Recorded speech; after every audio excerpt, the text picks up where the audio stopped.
What a headshot! What a head! How's it, guys? This is Dayvy, FPL, and welcome back to the Fantasy Premier League video here on my channel. Now in this video, I'm taking you guys through my team selection for the upcoming Game Week 5. So due to the quick turnaround from Game Week 4 to Game Week 5, I'm having to record this video straight after the Spurs vs Nottingham Forest game, but at least I can give you guys all the updates as every game is concluded for Game Week 4. Now this is going to be a reminder to you guys that the Game Week 5 deadline is going to happen on Tuesday night, morning, evening, afternoon, wherever you guys are around the world, but my local South African time, and for you guys in the UK, it's going to be nighttime. So if you guys want to put a notification on your calendars, you guys can always put the notifications on for this channel, or my Discord channel, or the Twitter page, as I'll be going live for my deadline stream 1 hour before the deadline. Now with these kind of midweek deadlines, there's going to be a massive amount of kind of news coming out on the day of the fixtures, and therefore I'd recommend you guys to hold your transfers for as long as possible, because you might even get some early team news come Tuesday. Now in this video, I'm going to take you guys through a quick review of Game Week 4. If you guys watched my transfer plan video yesterday, I'll basically just be giving you guys an update on the rank now that all the fixtures have concluded. I'm then going to take a look at the Game Week 5 team selection and discuss captaincy and my transfer plan, as we won't be doing an ultimate guide for Game Week 5. But that being said, if you guys have any questions, drop them in the comments down below, or simply just ask me on my Discord channel, and I'll try to get back to you as soon as possible. But if you want to stick around for this video, sit back, relax, and let's get straight into it. So going over a quick review of Game Week 4 and how my team kind of got on, drop it in the comments down below how you guys got on. Was it a good week? I think for the majority of you viewers, you should have had a relatively nice green arrow, and that's exactly what we had for Game Week 4. So the green arrow was kind of taken down a notch just because of Perisic getting the clean sheet, Harry Kane getting a 10-pointer, but I guess it could have been worse. I honestly was expecting Perisic to have a double-digit haul. I was expecting Harry Kane to get at least 2 goals, but then he missed a penalty as well and a yellow card, so I guess that's slightly better. So currently we got a green arrow to about the 1.8 million mark with an overall points total of 73, which is a game week rank of 2.3 million. So finally we did manage to have a relatively good week, but as I said, I'm pretty sure most of you guys did as well. In terms of transfers for next game week, I've got 1 free transfer and 0.5 in the bank, and that 0.5 comes courtesy of a transfer of Bailey down to Diallo. So as you guys can see on my bench there, Diallo came in 4.4, not going to play any single games, but I did need a cheap kind of midfielder that won't drop in price or block any triple ups. So luckily now we have 0.5 in the bank. Bailey came off the bench, actually didn't even start that game against West Ham, came off the bench for a 1-point appearance, and therefore that transfer looks like it was going to be good value.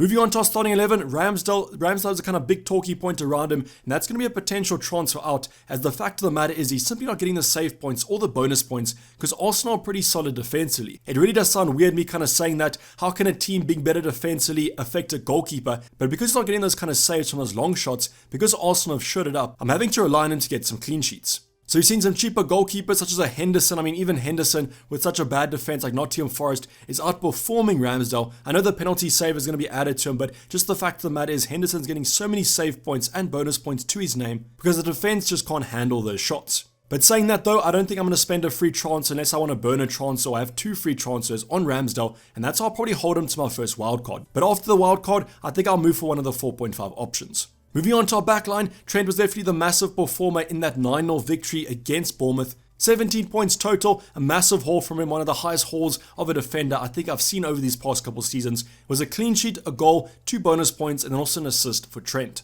Unfortunately, the same can't be said about the Man City assets. Cancelo and Walker both blanking, both started the fixture, then Stone scores the OG, then Crystal Palace score again, and then the kind of Man City got a wake-up call. But with a nice fixture coming up against Nottingham Forest, who should be tied after that Spurs game, I don't think I can sell either of these.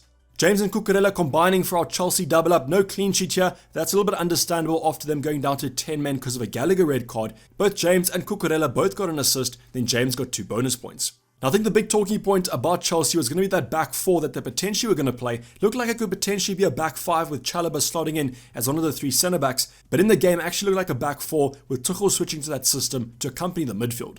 Now, will that continue? Who kind of knows? They've just signed for Fana, so that left centre back slot is probably going to be filled by him, and with Koulibaly back from suspension, I'm suspecting the back 5 is going to come back into play. So if that does happen, let's just hope that Reece James and Cucurella start at left wing back and right wing back, because that's going to equal a lot of points. Moving on to midfield department, Salah blanked in a 9-0 victory. We mentioned this in the transfer plan yesterday. Remarkable kind of achievement there. 9 goals, 0 attacking returns for Liverpool's main man, inverted commas. That was just a shock to all. Now in terms of captaincy, well, actually it would have been nice for him to get some returns, because with the ownership right now being about that 60% mark, we still are getting some net gain. Luis Diaz ended up returning 2 goals and also a bonus point to boot. Super happy with him as I managed to switch from Robertson to him. However, at the end of the day, don't exactly know if those moves are worth it. Then finally, Martinelli with his first blank of the season, if I do recall. He's been so consistent at that price point, and because he's so cheap, I don't really mind him blanking every once in a while. The forward line, we had another 17-pointer. Trent and HAALAND both getting 17 points in Game Week 4. Hat-trick for HAALAND, and let's just hope that he starts the upcoming game week.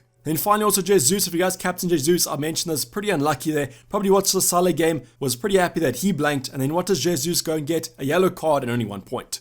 But overall, quite a quick review, but if you guys have any questions, drop them down below and I'll cover them there. Also, let me know how you guys got on in Game Week 4. Was it a green arrow, a red arrow, or was it kind of in the middle?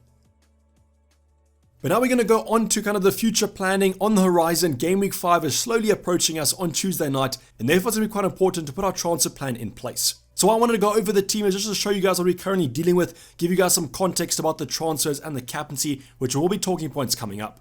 So starting off on the bench is going to be pretty kind of self-explanatory. The bench picks itself as of now. The bottom two options, Archer and Diallo, are going to be on my bench most single game weeks. However, Andreas Pereira might feature, but not this week against Brighton at home. Now, Brighton's defense has been too solid for me to actually play the Fulham cam, but I will be putting him first on my bench. Then in terms of Danny Ward, I'm not trusting the Leicester defense at all, and with United kind of rejuvenated, I think he might concede a few. But luckily, things look slightly better in our starting 11, and I'm going to start off with Ramsdale because on paper, this should be a clean sheet for Arsenal as Aston Villa are not looking too good at the moment. We saw them today lose against West Ham, finally West Ham kind of getting on the board with the points, and Stevie G looks to be under a lot of pressure. Now combine that with Arsenal's good defensive form, I'm expecting at least a clean sheet from Ramsdale, and I'm not expecting too much after that because the save points and bonus points have simply dried up from this season. But it's too good of a fixture for me to take him out, and I'm not going to spend a free transfer on a goalkeeper at the end of the day. Going on to our back line, now finally the big at the back seems to be kind of being a little bit fruitful, and hope Game Week 5 is when we get these massive hauls. Now the first player to talk about is going to be Trent Alexander-Arnold against Newcastle at home,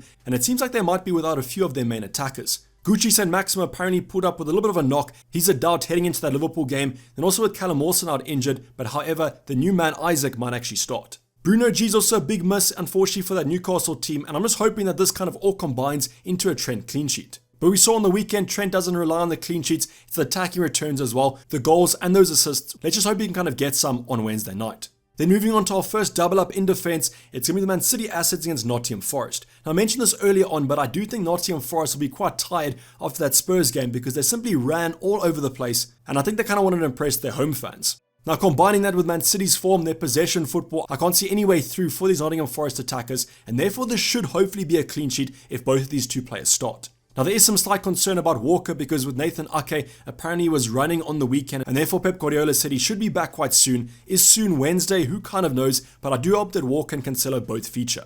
Now this fixture is too hard to ignore, and we do talk about our transfer plan. I just can't bring myself to take out Walker or Cancelo before this game. Then our second double up and our last double up in defense is going to be the Chelsea assets, Reece James and then also Cucurella. Now that Southampton away game does not fill me with confidence of defensive returns, but we just saw on the weekend Reece James, Cucurella get so forward in those fullbacks and those wingback positions, but I just hope that Chelsea finally keep a clean sheet. But as I said, I'm not really confident of that. I thought Southampton played relatively well against United. I do think Chelsea might be a slightly better side if all players are fit from that defensive department. And if they do play a back five, I just hope that Reece James is on the right wing back and Cucurella is on the left wing back side.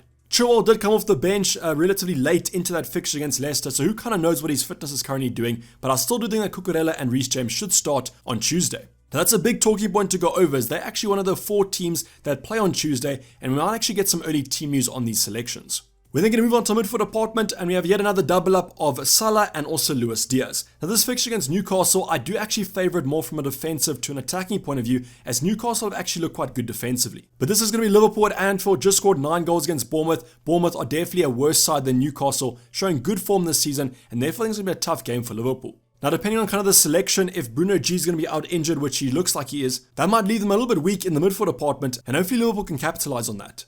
Now saying that, Salah and Diaz should be nailed in that starting 11, and if Firmino, who's on good form, starts yet again, we might see a few goals for Liverpool. We then have Mr. Consistent, Martinelli, hopefully getting back on the attacking side of things. Had a blank in Game Week 4, hopefully doesn't in Game Week 5, with a nice fixture against Aston Villa. Now I mentioned this with Ramsdale, but Villa do not look great at the current moment, and therefore I think that Arsenal on good form could actually take them to the cleaners. So let's hope with that in mind that Martinelli gets a few attacking returns. Now heading on to our forward department, and the big player to talk about is going to be Haaland against Nottingham Forest. Now if Haaland does start this game against Nottingham Forest, I regard him as the best captaincy option going into Game Week 5. It just depends if he's actually going to start or not. Now saying that, 20 minutes, 30 minutes towards the end of the game, if he is benched and comes off the bench late into that fixture, I still do expect him to do well. I just think the difference between Man City and Nottingham Forest is too far in between, and that's why I'd even take kind of a late appearance from the Norwegian. But obviously I do hope that he starts, and if we do get news that he will start the game, I think that I will probably captain him. We're then going to get on to Jesus against Aston Villa, similar to Martinelli and Ramsdale. Great fixture on paper. Arsenal looking quite strong, convincing. Got off to a very good start in the Prem this season, and Gabriel Jesus should hopefully get back on the scoring sheet. So overall, in terms of the team, we've got some nice home fixtures here. Yes, Chelsea have an away fixture, but still should be quite a good one.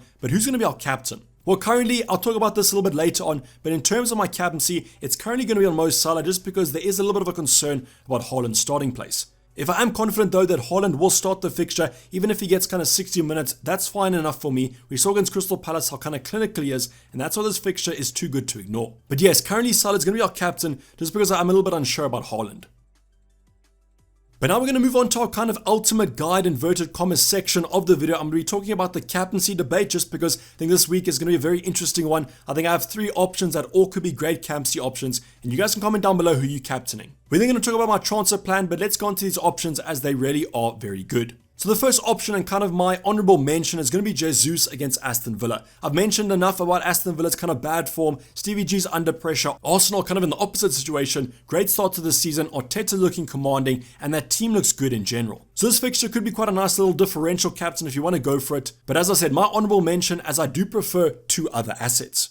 Now the first asset we've already spoken about, it's going to be Mo Salah against Newcastle. Yes, he did not have the best game in Game Week 4 against Bournemouth. Kind of had 2 big chances that he absolutely missed, skied, whatever you want to say. But at the end of the day, he did get into some good positions and he still had those big chances. Now I think if this was an away game, I definitely would be off him, but because it is at Anfield and we saw the reaction against Bournemouth, I'm expecting quite a good game from Liverpool. Added to that, those Newcastle injuries, Bruno G's a big one, Gucci St. Maximo, if he's out, that's a massive kind of counter-attacking threat. And therefore we might actually see Newcastle park the bus a little bit. Now will they make this a harder game, an easier game, who kind of knows, but I still do think that Salah will be the most popular option going into Game Week 5. But now is where we go to my personal favorite option, as long as he is going to start the game, I feel, and that's going to be the Norwegian Erling Haaland. I so badly want to captain because you guys know me, I'm a fixture manager, and Nottingham Forest at home is simply a better fixture than Newcastle at home. Man City look to be on good form, and the thing about Haaland is that he'll always get chances because they're kind of evolving their game around him, and that's exactly what we saw against Crystal Palace on the weekend. So this will probably come down to the wire. I don't think we'll get any kind of early team news about Man City, and therefore it's going to have to be a kind of gut reaction if we think Haaland's going to play or not.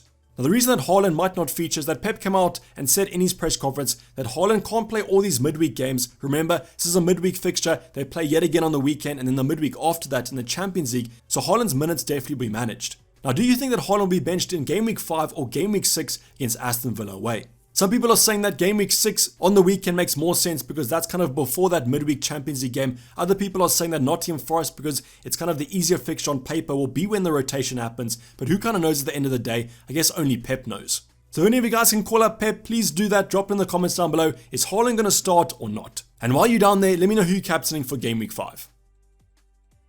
But now the final portion of the video is going to go back to my kind of own team. Let's talk about my transfer plan heading into Game Week 5. So 1 free transfer, 0.5 in the bank. What moves are we going to kind of make? Well, first off, the first scenario is that if we don't get any early team news, I probably would say that we're going to bank a transfer heading into Game Week 5's deadline. I just think overall the team looks pretty good for Game Week 5, and therefore there's kind of no emergency moves that I have to do. However, there's one player on my radar that I could potentially bring in for Game Week 5, and his name is going to be Ivan Perisic. So we saw against Nottingham Forest, I think Perisic was unlucky to only get 6 points in that game. Harry Kane missed the penalty, which would have given him an assist, and then I think that would have given him a double-digit haul. So Perisic is definitely on my radar, and that's why I could potentially bring him in, but I think I would only bring him in if we get early team news about either Walker or Cucurella. Now I'm going to highlight Cucurella here because he plays on Tuesday. The odds of getting early team news are slightly higher on his point of view because they do kick off in the first game. Man City play on Wednesday, and therefore some early team news probably won't come about them. So as I mentioned, the only reason why I probably would do this move is if either I think that Cucurella is a bad asset, if we get news he's going to start at left centre back, or we get news that he's not going to play at all, then I would do this move with my money in the bank. And that's where we have another talking point, is I have the exact money in the bank to do this move. Obviously Cucurella currently 5.0, Perisic 5.5, I've got 0.5 in the bank, just the money for that move, and I just hope that he doesn't rise tonight. So yes, this is going to be one move that I could potentially make, but I could actually be priced out of it before I get that news, and that's going to be a little bit unfortunate. So let's just say that I am priced out of the move, but we still get some news about Cucurella. He's not going to play. Then I could always switch him to a cheap alternative, and that's going to be Lewis Dunk. So you guys know about the Brighton defense, the best defense in the Prem, probably this season, the most clean sheets at least, and Lewis Dunk at 4.5 is nailed in that starting 11. So do I think this move could be worth it? I do, because I think with kind of Chilwell's fitness coming back up, Cucurella could become a rotation worry. And as I said, if we do get news that doesn't play against Southampton away, then Lewis Dunk or Perisic could be an alternative. However, I could also take out Kyle Walker if I'm worried about his starting position. But with Man City playing on Wednesday, probably won't get news about that. And I don't think I'm going to take out Kyle Walker just based on rumour against Nottingham Forest at home. Now, I know in the transfer plan yesterday, I mentioned a potential move for someone like a KDB. I just think that might be too far out of my spectrum, a little bit too maverick for me, a -4 hit and not captaining Mo Salah and going without him. I just don't think Game Week 5 is the time for that move. But let me know in the comments down below, what transfer do you guys think I should make? Do you think it's worth doing one of these moves? I know Perisic is going to probably rise in price before the deadline, so let's hope we don't get priced out of that selection. But this is Let's Go Up the video, guys. Hope you did enjoy it. Please don't forget to like if you did and subscribe if you're new, subscribed yet. I'll be seeing you guys in the deadline stream tomorrow, 1 hour before the deadline, so hopefully I'll see you guys there. But I'm signing off. It's been Dayvy FPL and I'm out. Cheers, bye.